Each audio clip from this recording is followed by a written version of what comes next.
First of all, I know that another Last of Us Part 2 opinion is a bit redundant, but since we live in a world where we all think people want to hear our opinions, I felt that I must selfishly talk about my thoughts on the game, especially since I just finished it.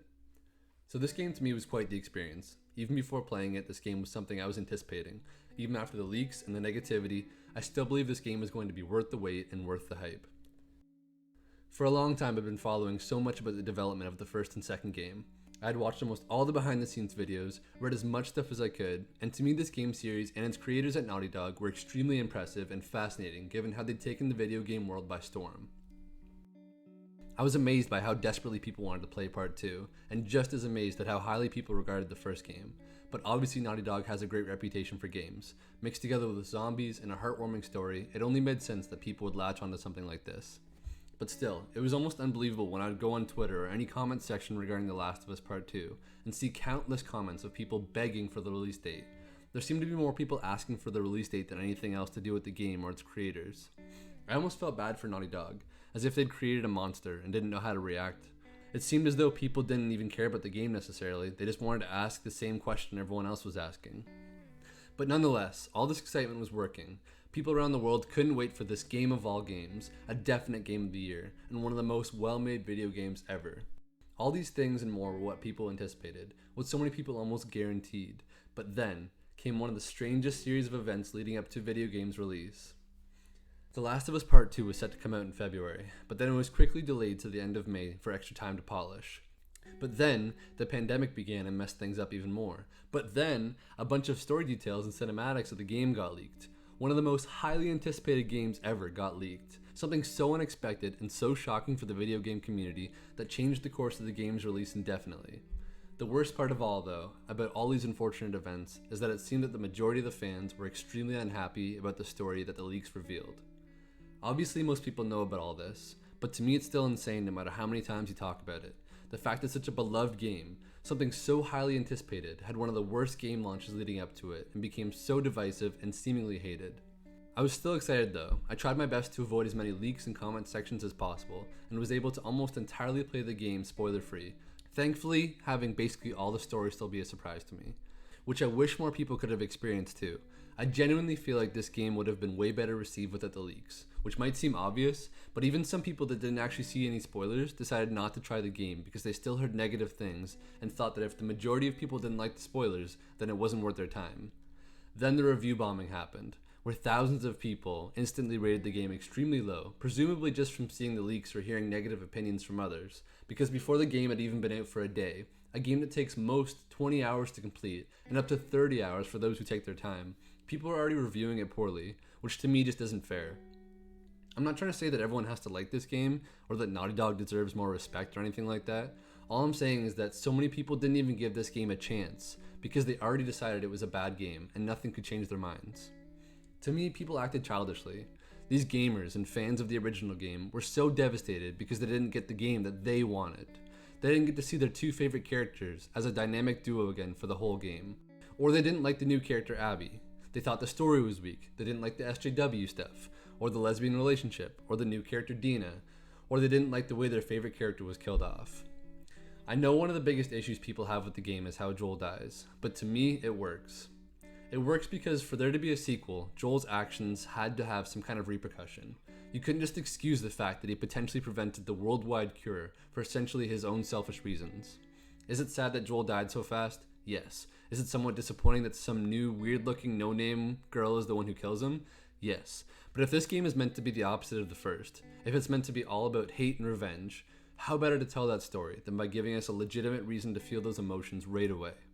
I'm sure that a game where you see both Joel and Ellie for the whole time would be the game that everyone would have loved, and even if he did die at the end of the game, at least people could have had more time with the characters they waited to see for so long again in part 2.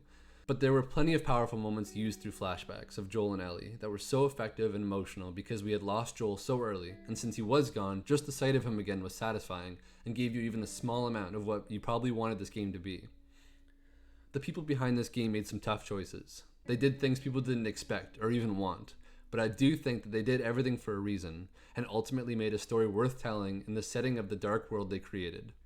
Whatever the reason might be for someone's dislike in the game, they just decided that that was the game and it wasn't worth their time. But in my opinion, solely based on the gameplay and the graphics of this game, it is worth your time. This game is masterclass game making. It is beautiful, it is detailed, it is unique, and it is so many things besides whatever initial negative label you want to give it. This game is an experience. It is a roller coaster ride of emotions. It is suspenseful, it is addictive, and it is engaging. I'm a guy, and I'm not ashamed to say that I cried multiple times during the game. The cutscenes were so well done and so emotional, they were what got me the most. I can admit that not every aspect of the story during Ellie's revenge quest, and even some parts in the beginning were all that impressive or interesting. Ellie and Dina's relationship isn't as strong or likable to me as Joel and Ellie's relationship, obviously. Some of the stuff seemed kind of forced with the smoking weed scene and the situation with Lev. But overall, I truly thought that the entire story, including Abby's story, was extremely well done. It made sense as a sequel and as a story in general. I was surprisingly interested in Abby's backstory and everything afterwards with her, something that was definitely intentional from the creators of the story, given that most people hate her for her actions in the beginning. But you can almost see where she's coming from, given that her story is essentially parallel to Ellie's. The message of this game is really well done to me, a game all about revenge that doesn't just stop at telling one person's perspective. At first it might seem a little disappointing knowing that you wouldn't only be playing as Ellie, but also as the quote-unquote villain of the game as well. Even for me, when you first play as Abby in the beginning, I think I rolled my eyes and thought, this seems kind of stupid. But until you play the rest of the game as Ellie, and then you start all over as Abby, do you realize how almost necessary it is to play as her. You see the bad guys as the good guys, as the people doing the same thing as the group of people you've been conditioned to love. Everyone is just trying to survive. Everyone is just trying to figure out this new world in their own way, and you realize that anybody at any moment in this new world could be seen as the bad guy from a different perspective. In the end, I actually liked Abby a lot, and yes, in the beginning I was very taken aback by her physical appearance. It is distracting at first, but again, as you play as her, it all kind of makes sense, and it just works. Her arms are huge, but when you think about it as her building her body up to solely be a useful machine, it makes sense and is kind of cool to me when you think about a woman being able to be that strong in that world. I understand the criticism, but I just feel like it's somewhat justified and shouldn't be something that ruins the game for someone. But yeah, I do think they did a good job with Abby. I was pleasantly surprised by who her dad was, and how it ties everything together, in my opinion, very well. Everything made sense to me by the end, and as much as I didn't want it to end, because that meant no more Joel or Ellie, no more wondering what was going to happen next, or anything else, it had to end at some point, and I don't know if there was a better way to end the game than the way they did. I'm mostly talking about the final flashback, which wraps up the entire game so well, leaving us with a somewhat happy moment between the two iconic characters of this game series. I think it's just cool that this game was made to be what it was, and whether it was intentional to get all this attention and divisiveness or not, it's admirable when something is created not solely in the service to the fans. Which is what I wish more people would appreciate, because we do live in a time where we all are kind of entitled. We want what we want because for the most part we can get what we want pretty easily. We've become so expectant to where if something was good the first time like the original Last of Us, then obviously the sequel will be all we wanted and more. So when our expectations aren't 100% met, then we get incredibly upset and think that we have been wronged because our game wasn't what we wanted it to be. To some degree I get it too. If you pay good money for something like a video game, you want it to be worth your time and money. But I do think this game is more than people have made it out to be. It isn't the end of the world for people to have their own opinions about something, especially as unimportant as a video game, obviously, but this game and everything about it just fascinates me. I'm interested in the different opinions, good and bad. I'm impressed by the game development, and I'm overall just happy that I got to experience it and thankfully love it. This isn't meant to be some kind of attempt at making people like the game. This is just me wanting to talk about a game that I waited for and honestly think was worth the wait.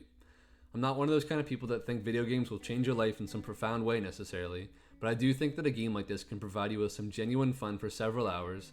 It can make you think, and it can make you appreciate not only the development of something so ambitious, but also the stories that are able to be told through incredible cinematics and engaging gameplay. This game is a masterpiece to me, and all I hope is that people who are even somewhat interested will give it a chance with an open mind, spoilers or not, because to me there's something special about this game that you have to experience yourself and then be the judge of what you think it is.